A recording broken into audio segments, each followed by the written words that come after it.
Reflection for the fifth Sunday after Pentecost. There is a moment in the Mass, somewhere between the introit and the offertory, where everything the Church is asking of us comes into focus. The opening prayer this Sunday puts it plainly. God has prepared for those who love Him such good things as pass understanding, and He asks only one thing in return, that we love Him in all things and above all things. The collect does not ask for health or success or even holiness in some abstract sense. It asks for love. And then it says something stunning, that this love poured into our hearts by God Himself is what allows us to obtain promises that exceed all we could ever desire. That is the backdrop against which Jesus speaks in today's gospel. He is not adding to the law, He is going deeper into it. You have heard it said that you shall not kill. But I say to you, whoever is angry with his brother shall be in danger of the judgment. The scribes and Pharisees counted themselves righteous because they kept their hands clean.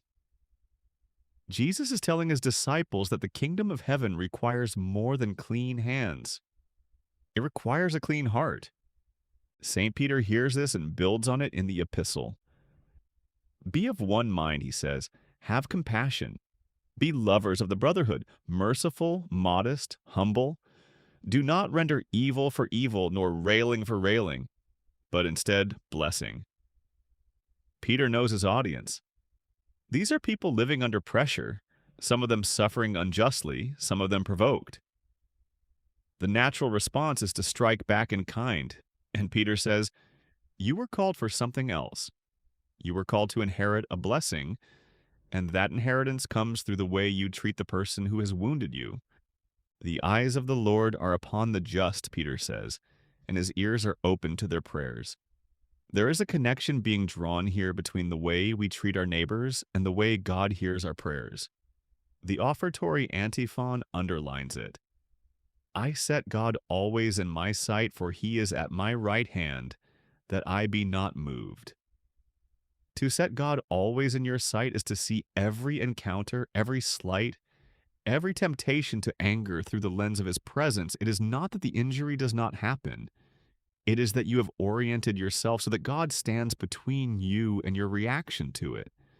This is where the gospel's command becomes so striking. If you bring your gift to the altar and there remember that your brother has something against you, leave your gift before the altar. Go first to be reconciled, then come and offer your gift. Saint Augustine, reflecting on this passage, insists we should not understand it too literally, as though we must cross an ocean before we can receive Holy Communion. The reconciliation Jesus requires happens, he says, not with the bodily feet, but with the emotions of the mind. It is a movement of the heart, a humble willingness to acknowledge the wrong done and to seek repair. The gift we bring to the altar is ourselves, and we cannot bring a divided self. This interior movement is what Augustine saw as the heart of the greater justice Jesus demands. The Pharisees were skilled at external compliance. What the gospel asks for is the kind of justice that goes all the way down, that does not merely stop the hand, but stills the anger behind it.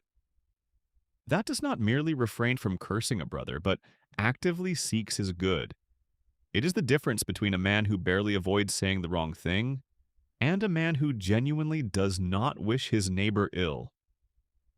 Jesus is forming people of the second kind. Saint Gregory of Nyssa, in his homilies on the Beatitudes, describes the enemy of peace in vivid terms.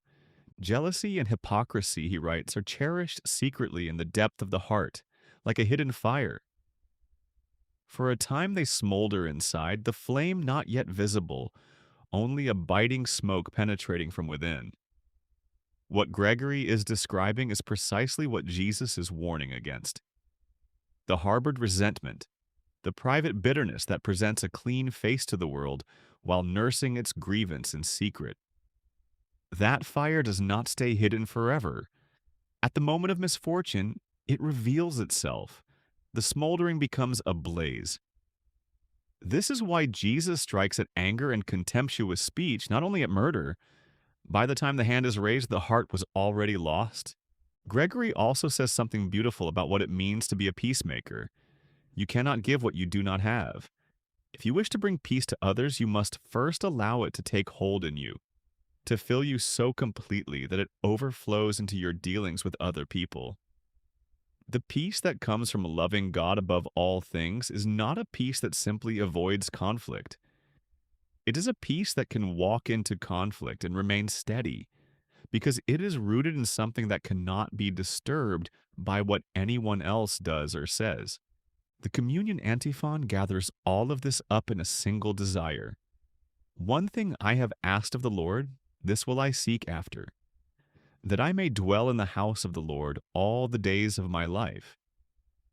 This is the longing underneath all the demands of this Mass: the reconciliation, the restraint of anger, the return of blessing for injury. None of this is an end in itself. It is the shape that love takes when it is ordered toward dwelling with God. The Mass is teaching us how to live in the house of the Lord by learning to live well with one another. And for you children, here is something to hold on to from today's Mass. Jesus says that if you remember someone is upset with you, even while you are in the middle of praying or doing something good, the right thing to do is to try to make it right with them first. That does not mean the other person is always right. It means you care more about the friendship than about winning. And when you do that, something good happens inside your heart. It becomes easier to pray. It becomes easier to be close to God because God is close to the people who are trying to make peace.